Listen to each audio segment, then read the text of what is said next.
Assalomu alaykum. Men oliy toifali nevrolog Turg'un va Muhayya Erkin Alimna. Bugun sizlar bilan karpal kanal sindromi to'g'risida gaplashamiz. Bu tunnel sindromi hisoblanib, oraliq nervini karpal kanali, ya'ni bilak-kaft bo'g'imi sohasida turli omillar natijasida kompressiyasi natijasida yuzaga kelib, qo'lda sezgi pasayishi va og'riqning kuchayishi borishi bilan kechadigan neyropatik jarayon hisoblanadi. Tarqalishi: bu kasallik asosan 45-55 yosh orasida uchraydi, ayollarda ko'p kuzatiladi. Bizga ma'lumki, bilak-kaft bo'g'imida ikkita kanal mavjud.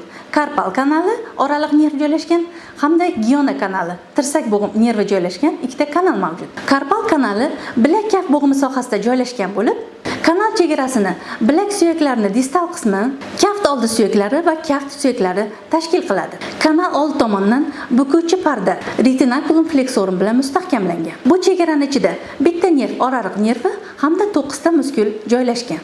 Kasallikni patogenezida ikkita muhim omil bo'lib, bu mexanik kompressiya hamda lokal ishemiya. Turli etiologik omillar natijasida kanalda bosim oshadi. Bu nerv kompressiyasiga olib keladi. Buning natijasida shish va gipoksiya rivojlanadi. Natijada nerv aksonlarida degeneratsiya rivojlanib, bu nerv proyeksiyasi bo'ylab sensor va motor o'zgarishlarga olib keladi. Sensor o'zgarishlar bular og'riq, tok urish hissi, paresteziya va giperesteziyalar.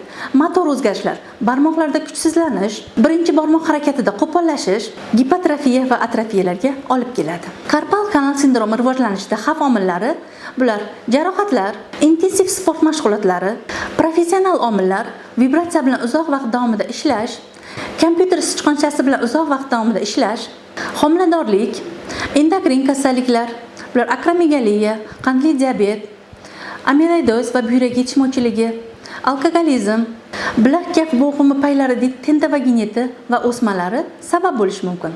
Kasallikni kechishi bir necha bosqichlarda davom etadi. Birinchi bosqich erta bosqich. Bu bosqichda nerv proyeksiyasida paresteziyalar va qisqa muddatli og'riqlar. Bu belgilar asosan kechga borib kuchayadi, maxsus aktivlikdan keyin kuchayadi. Mashina haydash, kitob o'qish, uzoq vaqt biroq ish bilan shug'ullanganda og'rib qoladi. Ikkinchi bosqich oraliq bosqich. Bu bosqichda og'riqlar kun bo'yi davom etadi, paresteziyalar kuzatiladi. Hamma sensor va motor funksiyalar buziladi. Birinchi, ikkinchi barmoqlarda siqish funksiyasi buziladi. Uchinchi bosqich ifodalangan bosqich.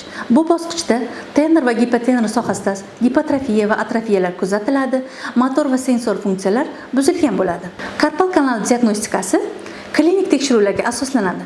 Bunda bemor og'riyotgan qo'lini 2 daqiqadan ortiq vaqt davomida yuqoriga ko'tarib turganda qo'lda paresteziyalar va og'riqlar kuchayishi kuzatiladi. Bundan tashqari kompression testlar o'tkaziladi. Dürkan testi karpal kanal proksimal qismiga 1 daqiqadan ortiq vaqt davomida bosib turilganda qo'lda paresteziyalar va og'riqlar kuchayishi kuzatiladi. Test bunda musbat hisoblanadi. Tinel-Hoffman testi karpal kanal sohasiga perkussiya qilinganda qo'lda uvishish hamda og'riq kuchayishi kuzatiladi. Tinel-Hoffman testi karpal kanalni perkussiya qilinganda qo'lda paresteziya kuchayishi kuzatiladi. Falen testi. Falen testida bilak-kaft bo'g'imi maksimal bukishga hamda yozishga harakat qilinganda qo'l va barmoqlarda og'riq va paresteziyalar kuchayishi kuzatiladi. Instrumental funksional tekshiruvlar. UZI tekshiruvi. UZI tekshiruvida yumshoq to'qmalar UZI qilinganda nerv va mushaklar lokalizatsiyasi ko'rinadi. Magnit rezonans tomografiya bu yumshoq to'qmalar holatini baholashga yordam beradi. Muhim tekshiruvlardan biri bu elektroneyromiyografiya. Elektroneyromiografiyada nerv o'tkazuvchanligi ko'riladi. Differensial diagnostikasi. Differensial diagnostikasi asosan bo'yin umurtqasi muammolari kasalliklari, polineyropatiyalar, giona kanali sindromi hamda boshqa neyrodegenerativ kasalliklar bilan diagnostika qilinadi. Davolash asosan konservativ davolaniladi. Konservativ davolashda birinchi o'rinda artezlash, qo'l harakatini cheklash. Keyingi o'rinlarda nosteroid yallig'lanishga qarshi preparatlar, analgetiklar, lokal inyektsion terapiya, mahalliy steroidlar bilan inyeksiyalar qilish, mahalliy gialuron kislota yuborish, bundan tashqari fizioterapevtik muolajalar, elektroforez, lazer terapiya, magnitoterapiya, davolash gimnastikalari o'tkaziladi. Konservativ davolash effekt bermagan holatlarda operativ davolaniladi.